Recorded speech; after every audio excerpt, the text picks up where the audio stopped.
গত বছর দুয়েকে আপনি যদি বাংলাদেশ টি-20 টিমের দিকে তাকান তাহলে সবচেয়ে নিন্দিত চরিত্রদের যদি একটা তালিকা করেন তৌহিদ হৃদয়ের নাম সেখানে থাকবে। এটা খুব বিস্ময়কর ব্যাপার। আপনি টোটাল রানের দিকে যখন তাকাবেন তখন আবার দেখবেন যে না, হৃদয় তো অনেক রান করছে, তাহলে কেন তাকে নিয়ে নিন্দা? সেই নিন্দার আসলে ওই রানের বাইরে অনেকগুলো কারণ আছে। মাঠের বাইরের আচরণ, কথাবার্তা এগুলো একটা ভূমিকা রাখছে। সঙ্গে তার যে স্ট্রাইক রেট, মানে যে ভঙ্গিতে সে রান করতেছে, এবং ব্যাটিং অ্যাপ্রোচ, মানে শুধু লেগে খেলা একটা ব্যাটসম্যানে পরিণত হয়ে যাওয়া, সবকিছু মিলায়ে হৃদয় একটা নিন্দার প্যাকেজে পরিণত হয়েছিল। রান করতেছে কিন্তু নিন্দা হচ্ছে। এখনো সেই নিন্দা থেকে পুরোপুরি বের হয়ে আসছে এ দাবি আমরা করতে পারবো না, কারণ মাঠের বাইরের হৃদয় কতটা বদলাইছে, তাকে নিয়ে ধারণা কতটা বদলাইছে আমরা জানি না। তবে আমি সবসময় বলি যে আপনার মাঠের বাইরের আচরণ মুছে দিতে পারে শুধু আপনার পারফরমেন্স। সেই জিনিসটা অন্তত হৃদয় এবার বিপিএল এ করতে পারছে। এবার বিপিএল এ এখন পর্যন্ত, আজকে যখন কন্টেন্ট করতেছি তখন পর্যন্ত সর্বোচ্চ রান স্কোরার হৃদয়, এবং দুটো সেঞ্চুরি, প্রায় সেঞ্চুরি, দুটো প্রায় সেঞ্চুরি করে ফেলছে সে। এবং আজকে যে সে বিধ্বংসী ইনিংসটা খেলছে, 176 স্ট্রাইক রেটে সে একটা সেঞ্চুরি করছে। এটা মানে বিস্ময়কর বললেও কম বলা হয়। তার চেয়ে বড় কথা, সেই যে ইনিংসগুলো খেলতেছে প্রত্যেকটাতে প্রুভ করে দিচ্ছে সে আর ওয়ান সাইডের ব্যাটসম্যান নাই, সে সমানে অফসাইড থেকে খেলে যাচ্ছে।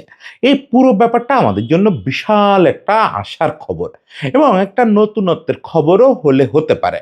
সেটা কেন? সেটা হচ্ছে হৃদয় এই রানগুলো করতেছে ওপেনিংয়ে। তো সেই জিনিসটা আমাদের নতুন কি ভাবনার খোরাক দেয়, এবং হৃদয় সম্পর্কে আমাদের যে একটা টেমপ্লেট তৈরি হয়ে গেছিল, নিন্দার যে টেমপ্লেট তৈরি হয়ে গেছিল, সেইটা ভাঙে কিনা সেই জিনিসটা আজকে একটু আলোচনা করব। আজকে হয়তো সবচেয়ে ভালো হতো যদি আমরা ইসাকিলকে নিয়ে কথা বলতে পারতাম। আগের ম্যাচে ইসাকিল বোধহয় 92 করছিল। নবী ভাইয়ের একটু আফসোস ছিল যে নবী ভাই শেষ পর্যন্ত উইকেটে থাকলে হয়তো তার ছেলেটা একই সঙ্গে সেঞ্চুরি করে বেরোতো। তা আজকে নবী ভাই মাঠেই ছিলেন না, কিন্তু ইসাকিল ঠিকই সেঞ্চুরিটা পেয়ে গেছে। মানে ইসাকিলের কি দুর্দান্ত একটা ফ্রাঞ্চাইজি অভিষেক হলো, টি-20 অভিষেক হলো। সেই 3 ম্যাচের মধ্যে একটা সেঞ্চুরি, একটা 92, কি বিস্ময়কর খেলতেছে। এবং ছেলেটার মাসল পাওয়ার, রিস্ট পাওয়ার, এবং শট, প্রপার শট, কিছু শট খুব সুন্দর, খুব সুন্দর। আমার কাছে খুবই ভাল লাগছে। ইসাকিলরে নিয়ে আলাদা করে নিশ্চয়ই বলবো, আমার ধারণা সে আরো সুযোগ দেবে। কিন্তু মূল আলোচ্য তো হয়ে গেল হৃদয়। হৃদয় যে অসাধারণ একটা ইনিংস খেলছে দেখেন, এবার বিপিএল এর শুরু থেকে হৃদয় নিজেকে নতুন রকম ভাবে চেনাচ্ছে। যেটা বললাম যে হৃদয়কে নিয়ে যে একটা টেমপ্লেট তৈরি হয়ে গেছিল, এই টেমপ্লেটটার কারণ হচ্ছে অন্তত 3টা কারণ আপনি বলতে পারেন। প্রথমত হচ্ছে যে হৃদয়ের মাঠের বাইরে কিছু কার্যকলাপ যেগুলো মানুষ ভালোভাবে নেয় নাই। তার ভেতরে সে বিশেষ করে সৈকতবার সঙ্গে ঝামেলায় জড়ানো, তারপরে নিষেধাজ্ঞা পরেও তারে নিয়ে একটা কোস্তাকুস্তি অবস্থা, এগুলো মানুষ ভালোভাবে নেয় নাই। এবং হৃদয় চিরকাল একটু ঠোটকাটা টাইপের ছেলে, একটু ঠোটকাটা, এবং আমি বলবো যে অবিবেচনা প্রসূত কথা বলারও ছেলে। ফলে সেসব মিলে একটু ভাবমূর্তিগত সমস্যা ছিল। আর মাঠের যেটা সমস্যা ছিল সেটা হচ্ছে যে ও রান করতেছিল, ও তো মিডল অর্ডারে খেলে, কিন্তু ওই ডিমান্ডটা পূরণ করতে পারতেছিল না। মানে ও যে রানের গতিটা বাড়াবে ওই মিডল ওভারে গিয়ে, এবং একটা স্মুথ গতিতে রান করে যাবে, সেটা প্রায়শ হচ্ছিল না। প্রায়শ ওর হাতে স্ট্রাইক রেট ফল করে যাচ্ছিল। মানে দেখা যাচ্ছে ও 35, 40, 50 রানের ইনিংস খেলে আসতেছে, তাতে দল আরো বিপদে পড়তেছে। ফলে হৃদয় তো ওই যে বললাম যে একটা নিন্দার টেমপ্লেটে ঢুকে গেছিল। এর সঙ্গে আরেকটা যোগ হয়েছিল, যে হৃদয়কে আমরা চিনতাম। দেখেন হৃদয়, আমি এখনো বলি আমাদের 2020 যে ওয়ার্ল্ড কাপ জয়ী ব্যাচটা, এই ব্যাচটার সবচেয়ে বড় তারকা হওয়ার যোগ্যতা আছে হৃদয়। ব্যাটিং এর যদি দিকটা দেখেন, আমি মনে করি জয় হৃদয় দুজনেরই সেই যোগ্যতা আছে। জয়ের যে কোনো কারণে হোক আমরা শুধু টেস্ট ব্যাটসম্যান বানায় রাখছি, হোপ যে সে ওই চক্র থেকে বের হয়ে আসবে। আর হৃদয়ও অল ফরম্যাট ব্যাটসম্যান হওয়ার পুরোপুরি যোগ্যতা আছে। কিন্তু সে গত বছর দেড়েক ধরে হঠাৎ করে দেখতেছি সে জাকের আলী হয়ে গেছে বা সোহান হয়ে গেছে। কিরকম? সে ওই লেগ সাইডে ছাড়া খেলে না। ওই যে আমাদের এক লেগ উৎপাত তৈরি হলো, মানে টপ টু বটম সবাই শুধু গিয়ে লম্বা লম্বা সুইং লেগ সাইডে শট করে। ওকে, লেগ সাইডে শট করা তো অনেক সুবিধা। আপনি বড় আর্ক পান, বড় ব্যাট সুইং পান, পাওয়ার বেশি জেনারেট হয়, কোমর মুভমেন্টটা খুব ভালো হয়, ফলে একটু ছক্কা মারা সোজা হয়, চার মারা সোজা হয়, এবং দেখবেন এই যাদের নাম বলতেছি এরা 4 ছক্কা বেশি মারে। কিন্তু এই জিনিসটা হৃদয়কে তো পঙ্গু করে দিচ্ছিল। হৃদয় তো আসলে ওয়ান সাইডেড না, সোহান বা অনিক যেরকম শুরু থেকে ওয়ান সাইডেড মূলত। অনিক আগে একটু কম ছিল, আগে অফে তার কিছু শট ছিল জাকের আলীর, এখন সেটাও কমে গেছে গত কিছু দিনে। আর সোহান চিরকালই ওয়ান সাইডেড, চিরকালই শুধু লেগে খেলতে পছন্দ করে, মানে লেগেই খেলতে পারে। হৃদয় তো তা ছিল না, হৃদয় তো উইকেটের চারপাশে খেলা ব্যাটসম্যান ছিল। সে এই চক্করে, শর্টকাটের চক্করে সেও তাই হয়ে গেছিল, লেগ সাইডে খেলা। সেই জিনিসটা থেকে বের হয়ে আসা, মানে এই পুরো প্যাকেজটা থেকে ওই যে যেটা বললাম, তো অফ দ্য ফিল্ডের ব্যাপারটা তো মাঠে সমাধান করা সম্ভব না, ওটা তো বিপিএল এ তার পক্ষে সমাধান করা সম্ভব না। কিন্তু বাকি দুটো, প্রথমত হচ্ছে স্ট্রাইক রেট, দ্বিতীয়ত হচ্ছে অফে খেলা। অফে খেলার কথা যদি বলি, আজকের ইনিংসটার কথাই যদি বলি, আমি তার অন্তত দুটো অফ সাইডে শট দেখে মুগ্ধ হয়ে গেছি। একটা কাভার ড্রাইভ, চার, সেটা একটা স্কোয়ার কাট, দুটোই চার। এছাড়া সে অফে যথেষ্ট স্বাচ্ছন্দ্যের সঙ্গে খেলছে, পুশ করা বা কাভারে ঠেলে দেওয়া এই কাজগুলো রেগুলার করছে। একটা লং অফের উপর দিয়ে সম্ভবত ছক্কা মারছে, অবিশ্বাস্য, অসাধারণ সুন্দর শট, অসাধারণ সুন্দর। হৃদয়ের ব্যাটিংটা মানে এখন মন ভরানো ব্যাটিংটাও হচ্ছে।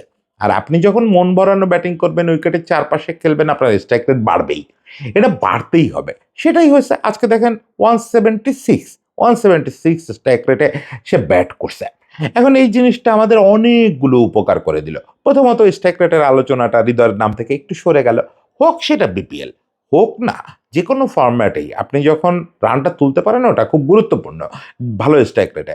দ্বিতীয় কথা হচ্ছে সে উইকেটের চারপাশে খেলাটা আবার ফিরে পাইছে। এই জিনিসটাকে আমি বলবো যে হৃদয় যে নিজেকে নতুন করে প্রমাণের একটা চেষ্টা করছে। এটা তো হঠাৎ করে ফাইন মর্নিং হয়ে যায় না যে আমি আবার আগের মতো ব্যাট করব বা আগের চেয়েও ভালো অফ সাইডে খেলবো। এটার জন্য নিশ্চয়ই তাকে আবার নেটে কষ্ট করতে হচ্ছে, কোচদের সঙ্গে কাজ করতে হচ্ছে, কোচরা এটা তাকে বলছেন, সে সিরিয়াসলি নিছে। এই জন্য আমি হৃদয়কে বাড়তি একটা ধন্যবাদ দিই। যে অফ সাইডে আপনি কত রান করতে পারতেছেন এটা বড় কথা না, বড় কথা হচ্ছে করার চেষ্টা করতেছেন, এক্সিকিউট করতেছেন। এটা একজন ব্যাটসম্যান হিসাবে উন্নতি করার প্রথম শর্ত, যে আমার দুর্বলতাটাকে আমার অ্যাকনলেজ করা এবং সেটা নিয়ে কাজ করা। সেটা হৃদয় করতে পারতেছে। এখন আরেকটা নতুন খবর আছে আমাদের, একটা খারাপ খবরও যেরকম বিপিএল জুড়ে এখনো পর্যন্ত আমরা সেটা খুব সমাধান করতে পারিনি, ওই যে টপ অর্ডারে ক্রাইসিসটা। টপ অর্ডারে তো মাঝে ক্রাইসিস মিটে গেল, আমাদের তো মানে একদম রিয়েল নুন আনতে পান্তাপুরের যে অবস্থা সেটা।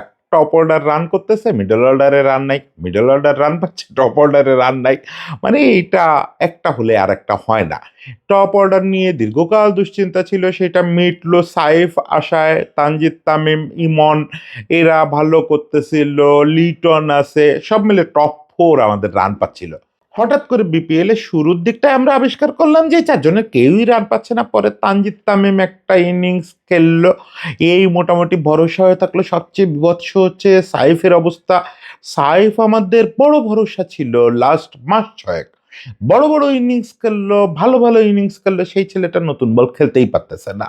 ইমন খেলতেছে, কিন্তু ইমনও আসলে খেলতেছে মিডল অর্ডারে এসে।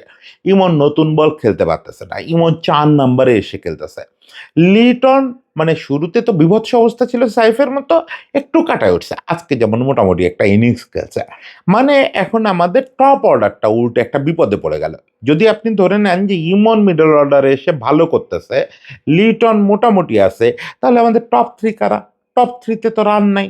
এখন এরকম একটা অবস্থায় হৃদয় আবার সেই জায়গায় একটা নতুন সুখবর নিয়ে আসছে, যে হৃদয় তো মিডল অর্ডারে পাতেছিল না, হৃদয় এখন পাতেছে কোথায়? হৃদয় যে দুর্দান্ত খেলতেছে সেটা কিন্তু নতুন বলে খেলতেছে, মানে ওপেনিং এ করতেছে।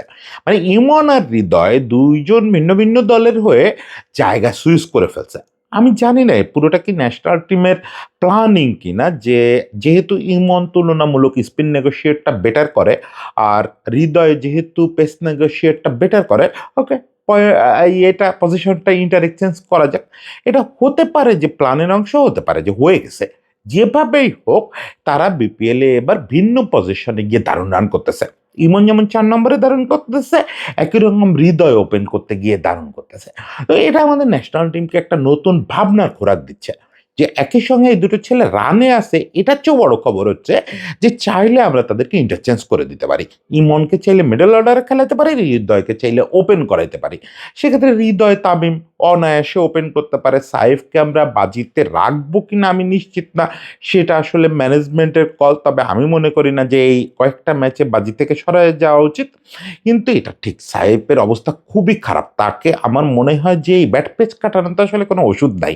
এইটা খোদ রাহুল দ্রাবিড়, সচিন টেন্ডুলকার থেকে শুরু করে ডন ব্র্যাডম্যান অনেকেই বলছেন ব্যাট প্যাচের কোনো ওষুধ হয় না। এটা যে কবে কাটবে, ঠিক কিভাবে কাটবে, সবসময় বলা হয় যে ব্যাট প্যাচ আর ভালো ইনিংসটার মাঝখানে আসলে একটা মাত্র ইনিংসের ব্যবধান। এরপরেই সে তার সেরাটায় ফিরে আসে। সেই একটা ইনিংস কবে আসবে কেউ জানে না, কেউ জানে না। এটা অনেকের জীবনে আর আসেই না। একবার ব্যাট প্যাচে ঢুকে যাওয়ার পরে আর ওখান থেকে বেরোয় নাই, ক্যারিয়ার শেষ হয়ে গেছে। এরকম ঘটনাও প্রচুর ঘটছে। আবার সচিন টেন্ডুলকারের যেমন ওই ১-২ ম্যাচেই ব্যাট প্যাচ শেষ হয়ে যেত। ১-২ ম্যাচের বেশি টিকতো না তার ব্যাট প্যাচ।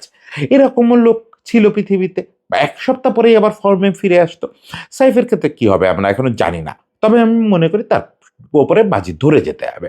যেহেতু সে প্রুভেন পারফর্মার, তার উপর বাজি ধরে যেতে হবে।